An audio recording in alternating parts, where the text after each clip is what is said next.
तो सरकार जो वायदा की है कि हम बिहार में 1 करोड़ लोगों को रोज़गार देंगे, तो उस दिशा में इस बजट में क्या क्या प्रावधान किए गए हैं, एक तो ये बात है। दूसरा जो शिक्षा विभाग की बात है, TRE 4 की बहाली होनी है। तो पहले से ही मांग कर रहे हैं कि कई सारे वित्त रहित कॉलेज ऐसे हैं जो सरकारी कॉलेज से ज़्यादा संपन्न हैं, उनके पास ज़्यादा सुविधाएं हैं, तो उस पर सरकार को ध्यान देना चाहिए, उसको अधिग्रहण करना चाहिए। उसको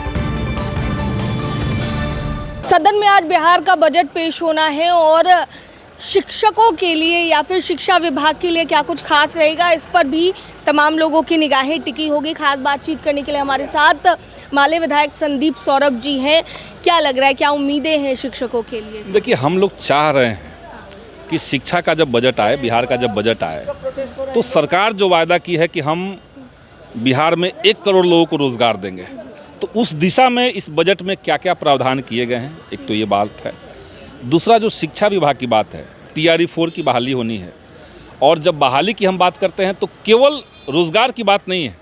बिहार के जो गरीब परिवार के बच्चे हैं, क्योंकि अमीर तो अब जा नहीं रहे हैं सरकारी स्कूल में, तो उनके बच्चों को पढ़ाने के लिए पर्याप्त संख्या में शिक्षक मिलेंगे कि नहीं मिलेंगे, ये भी सवाल है। तो TRE 4 में 1,20,000 जो पद खाली हैं, उन तमाम पदों पर बहालियाँ निकलती है कि नहीं निकलती है, उसके लिए बजट में प्रावधान होता है कि नहीं होता है, इन तमाम चीज़ों पे हम लोग का नज़र है।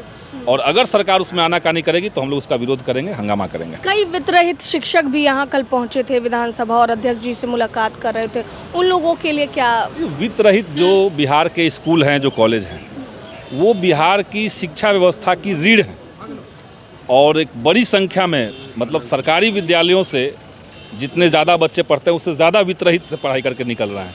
तो उनके लिए सरकार क्या प्रावधान लेकर के आई है, उसको हम लोग देख रहे हैं। हम तो पहले से ही मांग कर रहे हैं कि कई सारे वित्त रहित कॉलेज ऐसे हैं जो सरकारी कॉलेज से ज़्यादा संपन्न हैं, उनके पास ज़्यादा सुविधाएं हैं, तो उस पर सरकार को ध्यान देना चाहिए, उसको अधिग्रहण करना चाहिए, उसको सरकारी का दर्जा देना चाहिए। तो हमारे साथ संदीप सौरभ थे, माले विधायक। क्या कुछ कहते नजर आए हैं, शिक्षकों के लिए कितनी उम्मीद है, साफ तौर से बताते नजर आए।